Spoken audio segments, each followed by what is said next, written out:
Keep the peace, keep the peace. Bounce those ruffians out of here, bounce those scallywags on their ear. Keep the peace, keep the peace. With a tavern full of raucous men, you don't know where and you don't know when. A hairy hand lands on your cheek, oh Kiro, keep the peace.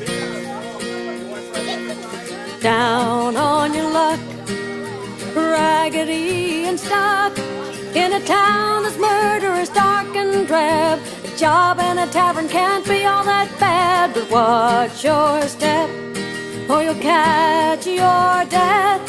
As the sound rings out of a drunken mob, you'll have to bear down and do your job. Keep the peace, keep the peace. Bounce those ruffians out of here, bounce those scallywags on their ear. Keep the peace, keep the peace. With a tavern full of raucous men, you don't know where and you don't know when. A hairy hand lands on your cheek, oh Kiro, keep the peace. A wild kind of life, trading food for a knife. But you know worse off than you were at home, left in the kitchen with bread and bone. And the pay's pretty fair, so you'll have to grin and bear. Grab the money, just kick and run. You'll have a sore head, but you'll have some fun. Pour the liquor and serve the meat. You're better off here than on the street.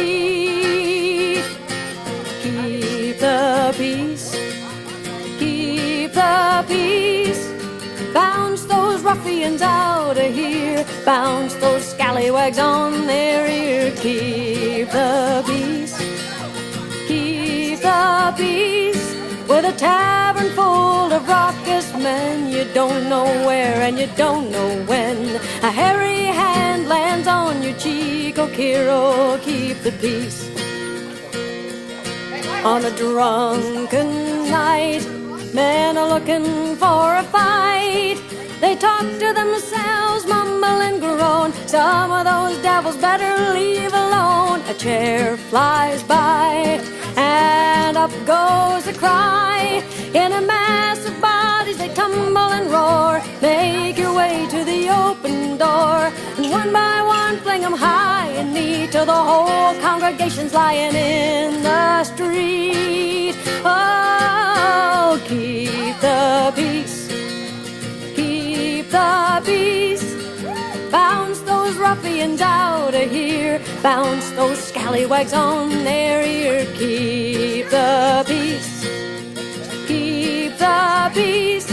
With a tavern full of raucous men, you don't know where and you don't know when. A hairy hand lands on your cheek, oh Kiro, keep the peace. Kiro, keep the peace. Oh, Kiro, keep the peace.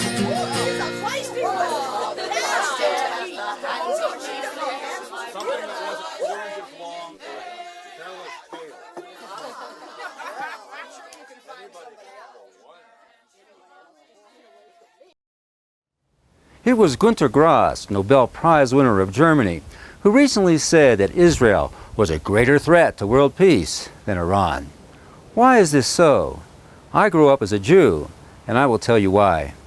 You see, I was indoctrinated from childhood with the belief that I belonged to a persecuted people and that every Gentile was a potential enemy. Thus, I was to be wary of the Gentiles who, as Abe Foxman puts it, are infected with anti-Semitism. I want to talk about some of the specifics of this report.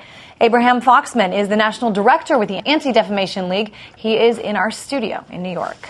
Hey there, Abe. Let's dig a little deeper into this report. What do you think are the most important takeaways? I remember when we started doing the surveys in the 60s, approximately 30% of the American people were infected with serious anti-Semitism. Now, transfer this fear of contagion to Israel, armed to the teeth with nuclear weapons, and you have a nation ready to wage war against the entire world. You see, Israel maintains a state of perpetual hostility with its neighbors and an expansionist policy of a greater Israel extending from Morocco to Afghanistan and beyond. Syria is next on Israel's hit list to split it into competing Islamic militias so that it poses no obstacle to Jewry's quest for global dominance.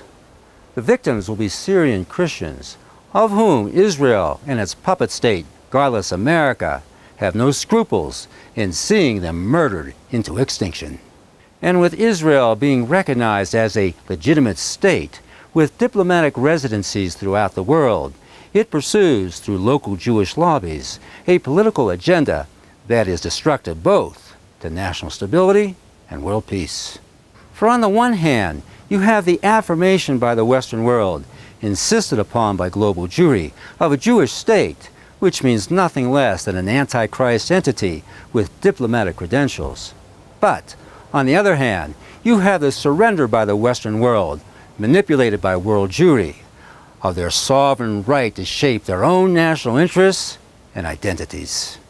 Is it any coincidence, then, that the Jewish-inspired Bolshevik Revolution that initiated the obliteration of nation-states and the triumph of Zionism that affirmed the sovereignty of one nation alone, Israel, occurred at the very same time during the final days of World War I? And ever since, an international ruling class has emerged with Jerusalem as its center, which the biblical book of the Revelation calls spiritual Egypt and Sodom and Gomorrah. The Lord rained fire down upon Sodom and Gomorrah, the Bible tells us. And now it appears the only way the beast of global Zionism can be destroyed is by a second fire.